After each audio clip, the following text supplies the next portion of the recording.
అక్రమమని తెలిసి అనుమతులిచ్చి ఆ తర్వాత అక్రమ నిర్మాణాలంటూ కూల్చివేస్తే అధికారులే నష్టపరిహారం చెల్లించాలని ఆదేశాలు జారీ చేయాల్సి ఉంటుందని హైకోర్టు హెచ్చరించింది.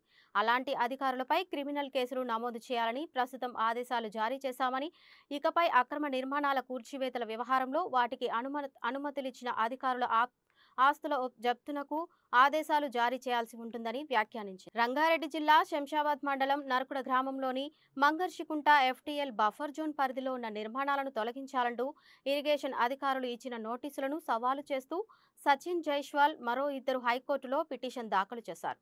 దీనిపై జస్టిస్ సివి భాస్కర్ రెడ్డి విచారణ చేపట్టారు. పిటిషనర్ తరపు న్యాయవాది వాదనలు వినిపిస్తూ నీటిపారుదల శాఖ అసిస్టెంట్ ఎగ్జిక్యూటివ్ ఇంజనీర్ ఈ నెల 4న గోడకు నోటీసులు అతికించాలని, 7 రోజుల్లో ఎఫ్టీఎల్ బఫర్ జోన్ పరిధిలో ఉన్న నిర్మాణాలను తొలగించాలని అందులో పేర్కొన్నారు. అనుమతులు తీసుకుని నిర్మించుకున్న రేకుల ఇళ్లను కూల్చివేయడానికి ప్రయత్నిస్తున్నారన్నారు. తమ నిర్మాణాల విషయంలో జోక్యం చేసుకోకుండా ఆదేశాలు ఇవ్వాలని కోరారు. వాదనలను విన్న న్యాయమూర్తి అధికారులు ఇచ్చిన అనుమతులతో కట్టుకున్న ఇళ్లను కూల్చివేస్తామంటే ఎలాగని ప్రశ్నించారు.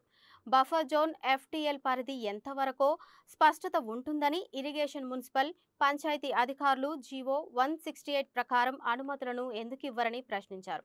అక్రమ నిర్మాణాలను కూల్చివేసి చెరువుల పరిరక్షణ చేపట్టాలని సుప్రీంకోర్టు సహా ఉన్నత న్యాయస్థానం ఉత్తర్వులు జారీ చేసిన మాట వాస్తవమేనన్నారు.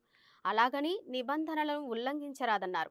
అక్రమ నిర్మాణాలను తేలినప్పుడు తగిన నోటీసులు జారీ చేసి వివరణ తీసుకుని చర్యలు తీసుకోవాల్సి ఉందన్నారు. ఇరిగేషన్ అధికారులు జారీ చేసిన నోటీసులపై పిటిషనర్లు 15 రోజుల్లో అన్ని ఆధారాలు, పత్రాలతో సమాధానం ఇవ్వాలని ఆదేశాలు జారీ చేశారు. ఈలోగా నోటీసులపై ఎలాంటి చర్యలు తీసుకోరాదని అధికారులను ఆదేశిస్తూ పిటిషన్పై విచారణను మూసివేశారు. అక్రమ నిర్మాణాలను కూల్చివేసినందుకు ప్రభుత్వం నష్టపరిహారం చెల్లించాల్సిన అవసరం లేదని, అది ప్రజాధనమని ఉన్నత న్యాయస్థానం స్పష్టం చేసింది. అధికారులు చేసిన తప్పులకు ప్రభుత్వం ఎందుకు చెల్లించాలి?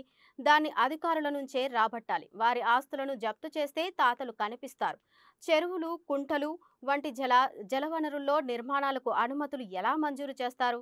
నిర్మాణాలకు అనుమతులిచ్చి తీరా అవి పూర్తయ్యాక బఫర్ జోన్ ఎఫ్టీఎల్ పరిధిలో ఉన్నాయంటూ కూల్చివేస్తామంటే ఎలా అంటూ తీవ్ర ఆగ్రహం వ్యక్తం చేశారు.